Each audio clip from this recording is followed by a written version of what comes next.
Ready ஆகல. First அது மாதிரி பண்ணியிருந்தீங்கன்னா இந்த மாதிரி பண்ணி அப்பப்போ பண்ணி விட்டுருந்தா அது ஏன் தெரியுமாப்பா, பொண்டாட்டி வீட்டுல இருந்ததுனால அது எதுவுமே செய்யாம விட்டுருச்சு. சொத்து பத்துக்கு மட்டும் ஆசைப்பட்டு அவனுக்கு ட்ரீட்மெண்ட்லாம் கொண்டு போகாம விட்டுருச்சு. ஆரம்பத்துல காட் கேஸ் இருந்தப்போ நாங்க எங்க போறோம் அங்க போறோம்னு எல்லாம் காட்ல காட்டுனாங்க. அதுக்கப்புறம் 5 வருஷம் எங்களுக்கு தெரியாது என்ன நான் எடுத்துட்டு போய் செஞ்சாங்களா செய்யலையோன்னு. ஆனா மலேசியாவுக்கு நாங்க எதுவுமே இல்லை அதான் இப்படின்னா நம்ம ஸ்டடியா நிக்கணும். அதான் இல்லை அப்படின்னா இது வருது, ஆனா கூட்டு வருது, ஸ்டடியா நிற்க மாட்டேங்குது. அப்ப இங்க இருக்கிற நரம்பு வேலை செய்யணும், நரம்பு தான் வேலை செய்யணும்.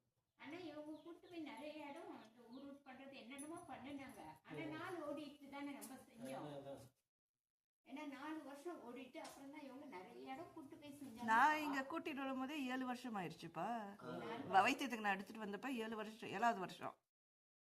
இல்லம்மா 4 வருஷம் முடிஞ்ச 5வது வருஷம். 7 இயர்ஸ்மா கணக்கு. அவனுக்கு 2017ல நடந்துச்சு. நான் 2024ல 23 24 வரைக்கும் ட்ரீட்மெண்ட் நடந்துச்சு. கணக்கு 7 இயர்ஸ் அவனுக்கு வைத்தியம் ஸ்ட்ரோக் நடந்த டேட்லேருந்து.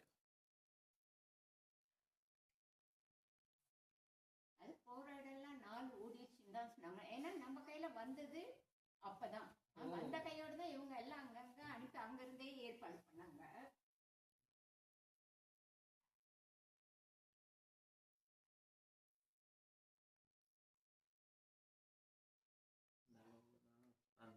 நம்ம பண்ற செஞ்சதெல்லாம் இப்போ சும்மா இருக்கிறவங்களுக்கு பண்ற பாரு, அது மாதிரி தான் அதெல்லாம்